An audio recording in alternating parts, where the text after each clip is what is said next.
Les conséquences sont lourdes, fâcheuses. Allez à la frontière, promenez vos caméras. Des ananas, des tonnes d'ananas qui pourrissent. Des tonnes de riz qui pourrissent. De la tomate, n'en parlons plus. Mais ça là, c'est des manques à gagner à l'État. Car par jour, c'est des milliards que le gouvernement ramasse à la frontière de craquer seul. Nous avions 732 km de frontière avec le Nigeria. Tout a été fermé jusqu'au Niger. Ça, l'économie du Bénin prend de sérieux coups. Et je me demande si le budget de 2020 aura lieu.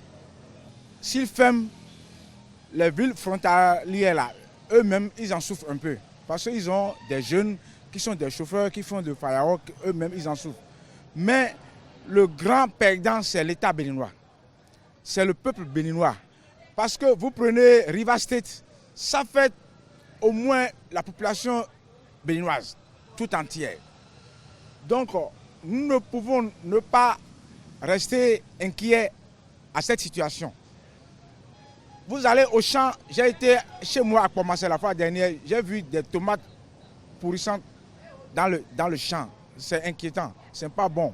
Et je vois que nos dirigeants restent muets. Je ne sais pas pourquoi ils ne sortent pas, nos autorités ne sortent pas pour nous dire ce qui en est, qu'est-ce qui est la vraie cause. Même Abdoulaye Biachane, le ministre d'État, l'a dit à une presse internationale que c'est l'économie nationale qui va prendre coup si cette fermeture perdure. Et c'est normal. Vous n'êtes pas sans savoir que le port autonome de Cotonou est le poumon de l'économie nationale. Et que c'est grâce à la douane, aux recettes douanières, que le président Talon puisse payer les salaires. Notre budget est fiscal. Mais quand on ferme et que nous avons commencé, l'économie nationale commence par générer des manques à gagner, je me pose la question de savoir avec quelle finance on peut payer les salaires, on peut supporter les charges salariales, les charges financières de l'État.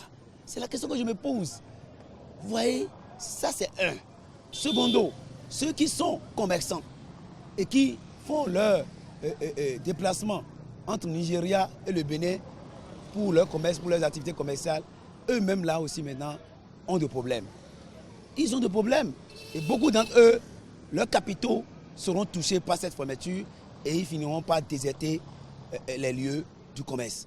Ça, c'est les conséquences qui pèsent sur les citoyens qui ne sont pas fonctionnaires. Ça.